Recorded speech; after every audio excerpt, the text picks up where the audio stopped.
Amazon Web Services has seen its revenues grow by 16% in Q1 at $21.35 billion, contributing about 17% of Amazon's overall revenues. While growth was ahead of estimates, the pace of growth is slower than the previous quarter. Now, AWS is not immune to the challenges that the tech business is seeing and has also seen job cuts as part of Amazon's plans to lay off. India continues to be a big focus area, though, where AWS does enjoy a leadership position. Having invested about $3.7 billion in India since 2016 to set up its cloud infrastructure and service the market, AWS is ready to make a bigger bet. Joining us now to talk about the global outlook and the India roadmap, I have with me Adam Silipsky, the CEO of AWS. Adam, many thanks for joining us here on the Global Dialogues. Appreciate your time. Before I talk to you about India, Adam, let's talk about the global demand outlook. Clearly, the macroeconomic headwinds are not helping your business at this point in time. You have, of course, talked about the slowdown that we have seen. Your CFO has talked about the fact that revenue trends in April are trending lower by almost 500 basis points. Given where you see yourself today, and I know you believe that in the long term your prospects look strong, but how much pain do you anticipate in the short to the medium term? Good day, and thank you so much for having me on. It's such a pleasure to be with you all. I was just in India very recently for an entire week and was just so energized by all the activity there. And that really matches how we do think about the business worldwide.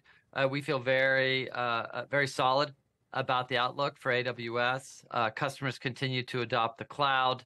And really all of the reasons why over the past 17 years we've been the leader in this space and the pioneer in it remain true today. So it's true that in the short term, many companies worldwide are cost conscious. There is some belt tightening going on as folks look to optimize their spend on the cloud. And as you mentioned, that's just had a short-term impact just on pure growth rates. But we think that's actually a good and healthy thing for our customers to be doing. We want them to be efficient, and we want them to be really making the best use of their cloud spend possible. So I think companies will spend a period of time doing that cost optimization, and then we'll be ready to reaccelerate. Now, at the same time, I'll say that it's really important to keep on innovating. And we see so many companies not just cost cutting, but actually continuing, given how efficiently they can operate in the cloud, we see so many companies continuing to figure out new offerings, new ways, better ways to reach their customers so that when their part of the economy does turn around, they'll be better positioned than their competitors to capture that demand. You're right in pointing out, Adam, that this is not AWS specific. We are, of course, seeing many companies having to deal with the kind of slowdown that we are seeing. But I want to pick up on two of the issues that you spoke of. And you said that you do expect your clients to go in for cost optimization, and that is something that you are seeing today. But you also hope that there will be a reacceleration. My question is this cost optimization only a cut in spends at this point in time, or are you actually seeing deferrals take place as well? And when do you anticipate this reacceleration to kick back in? On specifically the issues of what Amazon itself and AWS itself is doing to bring costs down. And, you've been part of the restructuring of jobs that's taken place as well across Amazon, and AWS has been part of that exercise as well. Should we expect more?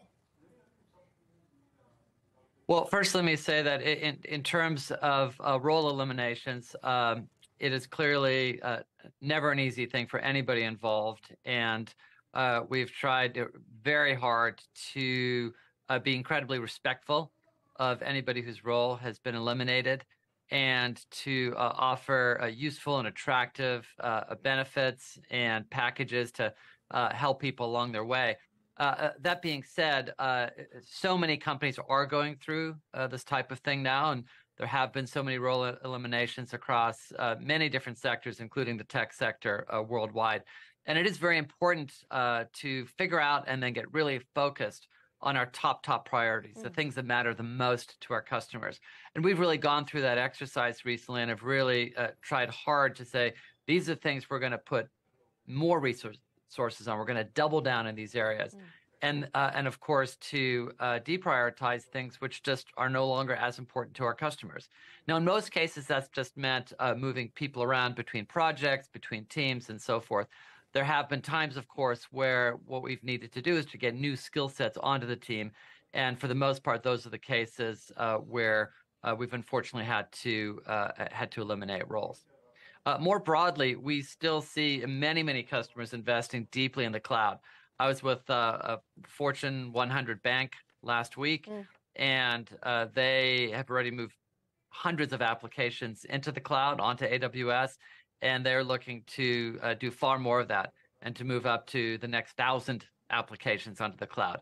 So despite the economy, we see a lot of customers still leaning into the cloud, not despite the economic uncertainty, but actually because of it. This is the best time to save cost, to not have to make capital expenditure, to have the agility to move faster than competitors, and to create wonderful offerings that are going to really benefit customers for years to come. People who can accelerate out of any short-term economic uncertainty they have are going to be the ones who will be the winners for the years to come. And so while many customers are indeed trying to be frugal with their resources today, they're still investing in the cloud. You know, it's interesting that you brought up a bank as an example of a client or a customer that is still willing to put money on the cloud and still willing to invest in tech adoption, because what we are seeing today in the U.S. specifically is pain across the BFSI space. So let me just pick up on that with you. You know, which are the sectors that you believe are the most vulnerable in terms of the challenges that we're seeing today? Where do you believe the spends are being impacted the most?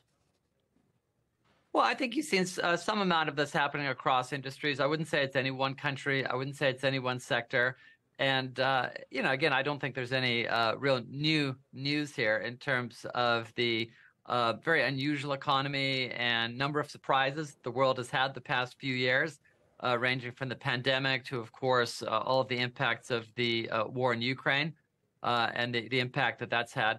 But we still see tremendous signs of optimism. So just to stick with financial services, I was very recently in India, as I mentioned, and spent time with many of the largest banks there. And just one exciting example is Axis Bank. So, of course, Axis is the third largest private sector bank in India, and they've selected AWS as their primary cloud provider. And they're going to work with us to accelerate their digital transformation. And in fact, the bank plans to migrate 70% of their total workloads to the cloud over the next 2 years. And that's going to help them meet their growing demand for digital banking services. They've deployed over 50 mission-critical applications to AWS already, including new loan management systems, video know your customer applications, WhatsApp banking. And in addition, they're going to be moving core IT workloads to the cloud to reduce costs, to improve resiliency, to increase agility, and most important, to enhance their customer experiences. So around the world, and especially in India, we're seeing really, really exciting innovation happening in the cloud. You know, so let's talk a little bit more about India, because you brought up the Axis Bank example as an example of why you continue to be committed and excited about the India story. You spent a week here, Adam. You started by saying that you were excited by what you saw in India. What does that then translate into in terms of incremental investments? Amazon has invested about $3.7 billion between 2016 and 2022 in India so far. What's the scale of the aspiration that you have for the India market, given how excited you seem to be about it? Well, you're right. I'm very excited about it. I'm glad that's coming through, because I left India just absolutely excited about what the country is doing, the role of the government, what enterprises and startups are doing. And by the way, that $3.7 billion, that's just Amazon Web Services, AWS, you know, separate from the rest of Amazon's investment. And I'm very pleased to announce today that AWS plans to invest an additional $12.7 billion in our local cloud infrastructure in India by 2030. So on top of the existing investment, we'll be investing another 12.7 for a total of $16.4 billion by the year 2030. And that's going to support over 130 100,000 full-time jobs annually on average in India. And the economic impact is estimated to be over $23 billion of additional GDP in India by 2030. So we're very excited for all of that. We think it's going to be great for the country. We think it's going to be great for employees, for people learning cloud skills, becoming part of the tech and the digital and the cloud economy. And of course, we think it'll be, good business for us as well, because it is such an attractive environment. Well, that's certainly the big headline coming in from you, Adam. $12.7 billion to be invested in India by AWS by 2030. If you can give me some indication of where this investment is going to go into, what you're going to be spending this money on specifically. It's really in a whole number of areas. So in 2016, we opened our first large series of data centers. Yes. We call that an infrastructure region. And that first region was in Mumbai, and we continue to grow that significantly. And then last year, we opened up a whole second series of data centers, a second infrastructure region in Hyderabad. And so we anticipate growing all of that infrastructure rapidly between now and 2030. In addition, of course, we'll be investing directly in a very sizable team in India in all the different business functions. So we think that'll be important. And then there are a number of other areas. So we're committed to being 100% renewable energy across all of Amazon by 2025. And we're already over 85% of the way there. And what that means is that we've become the largest corporate purchaser of renewable energy on Earth, 4 times larger than the second largest purchaser. And a lot of that's happening in India.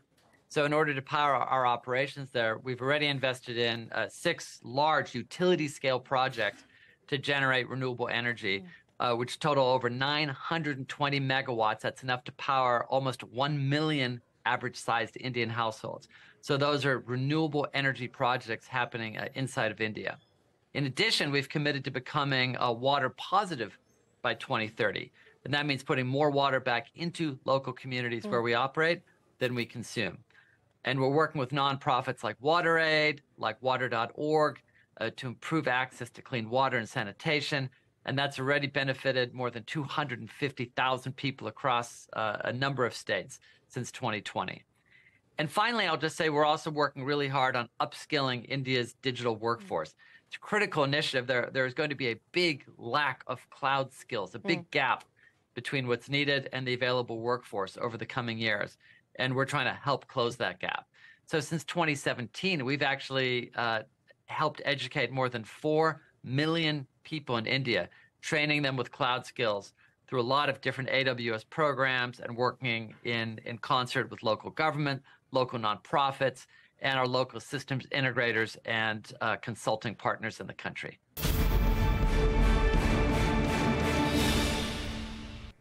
Let's you and me step out and see how blue the sky, how tall the trees.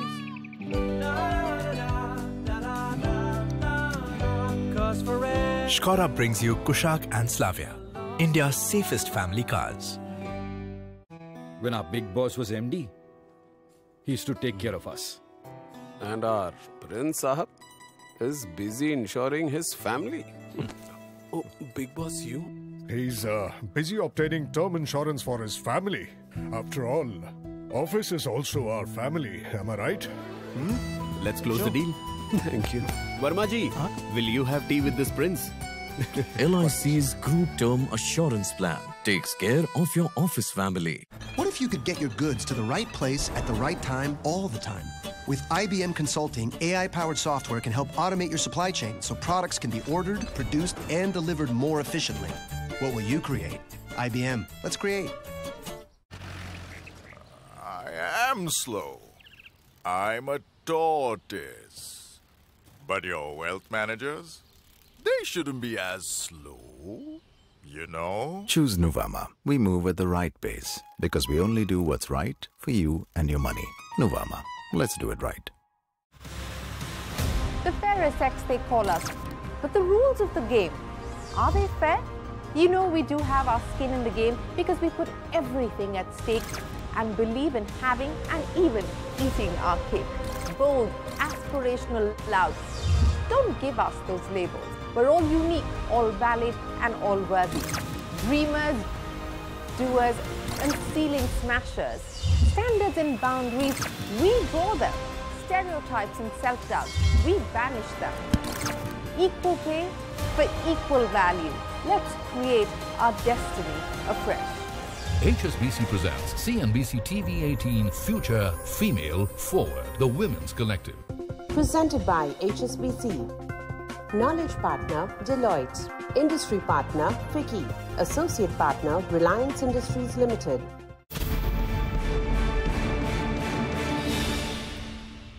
How much of a bet are you willing to make on AI, and how large of a focus is that likely to be? Your competitor, Microsoft, for instance, the CFO is talking about AI service tools adding about 1 percentage point to revenue, Azure's revenues in Q2. Now, what could this typically mean for AWS going forward? How large of an AI bet are you willing to take? We're making extremely large bets in AI and in machine learning in general. I mean, Amazon has actually been a leader in machine learning and AI for literally decades. If you go back to the late 1990s, personalization on the AWS retail website is really artificial intelligence.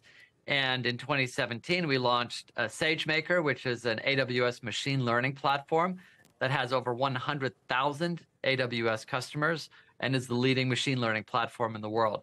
We have a lot of experience. We've been investing in AI for years. There are foundation models, LLMs, as folks are calling these large language models, in operation today inside of Amazon, powering Alexa, powering search on the retail site. But Amazon intends to double down, triple down on all of these investments and to continue to really be a leader in generative AI. We do think that virtually every application that people see, that people interact with, will be transformed in some way by generative AI. And we know it's really important for our customers that we be the provider of those solutions to them. So we've actually recently announced a bunch of innovations already across the generative AI space.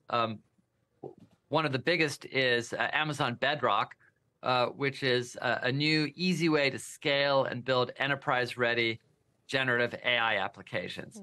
So the idea here is that we're trying, just like AWS has tried to democratize IT for over 17 years, we're going to democratize generative AI, making sure that many companies have access to generative AI and that they have access to all of the most important, most exciting models that startups and other companies are building.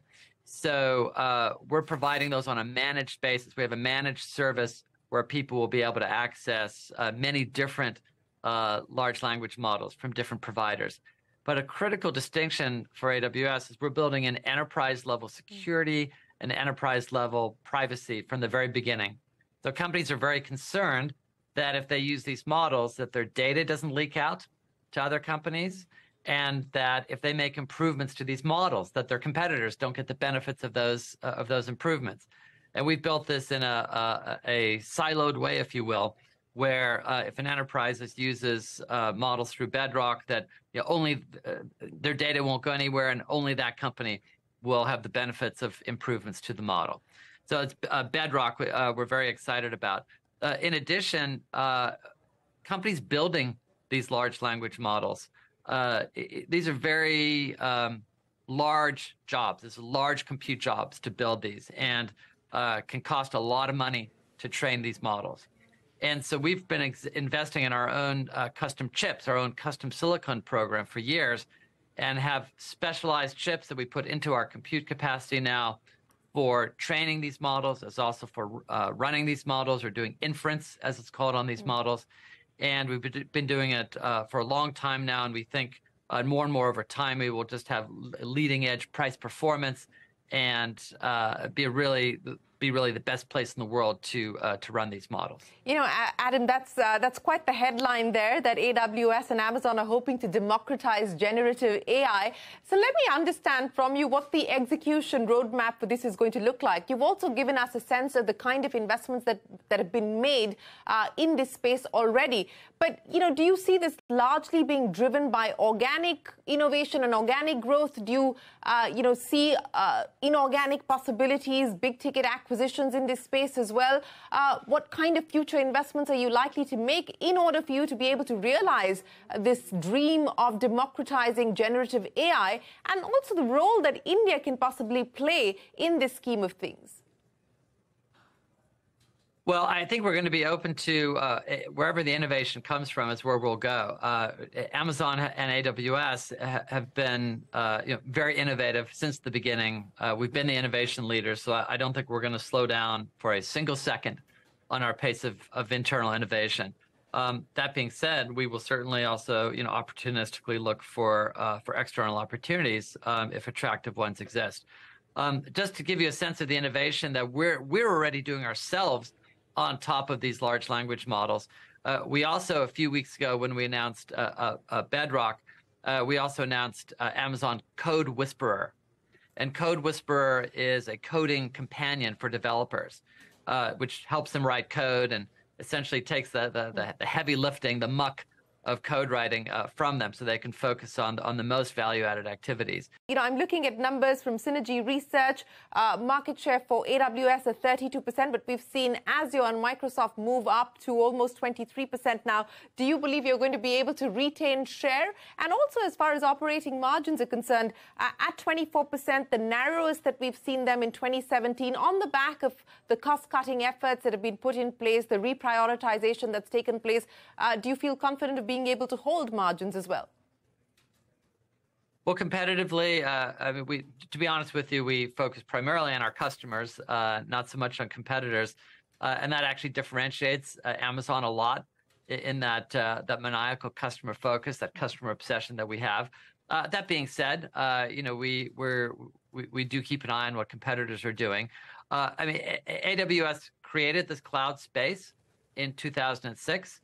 And because we were so different and so threatening to the business models of the old guard technology vendors, they pretty much denied it and then ignored it as long as they could. So we really had about a 5 to 7 year head start in this space. And because we innovate so quickly, and it's really always our goal, and we've succeeded in this and moving faster than anybody else, we've continued to have a significant lead in terms of the number of services we have, and also the depth of capability in each of our services, our security capabilities, critically our operating performance and reliability, which is clearly number one in the cloud space.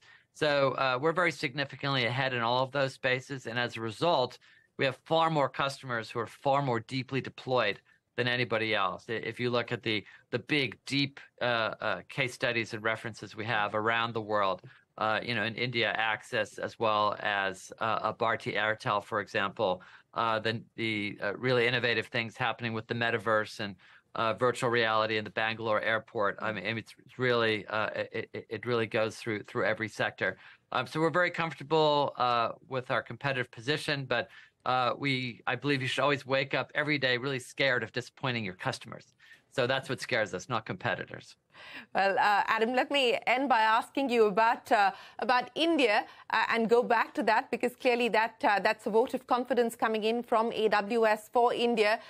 This $12.7 billion that you hope to incrementally invest in India by 2030. I want to understand from you what the India contribution is likely to be as far as AWS's revenues are concerned. You contribute 17% to Amazon. What will India contribute to AWS in the next 5 to 10 years? Well, India is already a significant contributor to AWS, and I think that's only going to increase proportionally, over the next few years. India is an absolutely critical country for AWS. It's very important to our future health, our future growth, and the shape of the business in coming years. So we intend to continue to invest very significantly. We're going to continue to build infrastructure there. We're going to continue to hire more and more people there. We're going to continue to work, more and more with local systems integrators and consultants. Wipro is just one example of a integrator and consultant that we work with very, very deeply, and we partner with them across a whole variety of dimensions, many others as well. And really, I just see so much innovation that's going to come out of India with the national digital pillars, for example. And many of those pillars are built or are going to be built on AWS, including CoWIN, which is, of course, the national COVID solution. And that entire solution, from registration to scheduling to vaccination tracking to certification and ongoing management, all built on AWS. And as India digitally transforms, and the pace of that is incredible, and we realize it's going to be $1 trillion of digital business there by the year 2025. And we realize our role in being an important enabler of that. So I was really excited by what I saw in my recent visit to India, in visits with government officials, with enterprises, with our partners and startups, and we just see an incredibly bright future for India, and it's our intention to be a part of that future for many years to come. Well, Adam, we wish you and AWS the very best of luck globally and here in India as well. Thanks so much for joining us and outlining for us what you have planned for the Indian market and what you foresee as far as demand visibility is concerned globally. Thanks very much for your time and for joining us here on the Global Dialogue. That is Adam Selipsky, the CEO of Amazon Web Services, speaking to us here on the Global Dialogue. We are going to take a break and come back with a lot more. Don't go anywhere. We're back in a minute on CNBC-TV18.